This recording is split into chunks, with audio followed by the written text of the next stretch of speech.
Head of the Charles is the largest festival of rowing in the world. It combines athletes that have just started rowing in high school with collegiate athletes, national team athletes. So it really brings every facet of the rowing world together for one weekend here in Boston.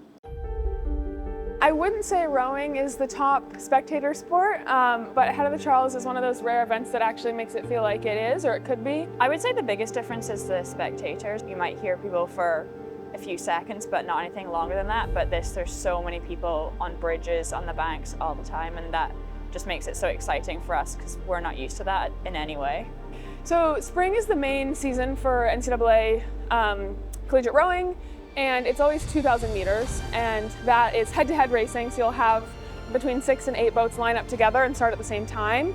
In the fall, it's head racing, where you start on time centers and you basically race the clock. And the fall is really important for building fitness, building boat feel, bonding as a team, so that when spring comes and we have a lot more racing, it's faster pace, you really just need to hammer out those little details, but it's all built. The challenge actually is head racing. I mean, when you start on a race course with 5 crews next to you and you know exactly where you are versus those crews all the way down, that's a much more traditional kind of racing for us. I think it's something that our athletes are pretty comfortable with. Rowing's hard. I won't tell you that it isn't. And there is a good chance you can go out there in a head race and you will see no one, right? Maybe you don't pass anyone, you don't get past, you are alone for the entire 4,702 meters, right? That's a possibility.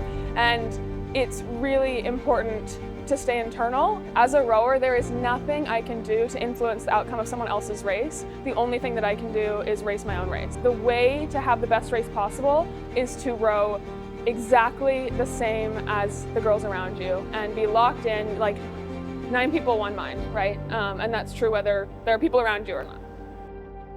I think the whole week is the build-up. You start to feel it on Monday and Tuesday, and then you have all the crews coming in on later in the week, so the river gets super busy, so you feel it. Race day, always feels different. The race is later in the day, so you have time to get nervous. I personally like to feel a little bit nervous. It kind of shows that I care, and it's more important in terms of, for me, making sure that once I get on the water on Sunday, I'm not allowing that to dictate how I row. I'm still in control of it, so I really like to feel the nerves.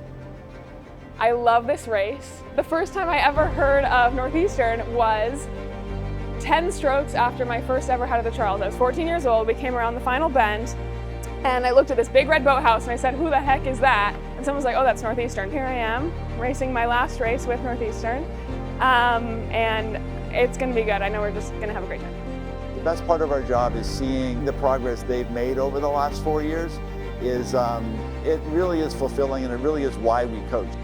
Rowing, it's made me a better person in all aspects of my life. I set goals, I work hard, I achieve them, I do it with my friends.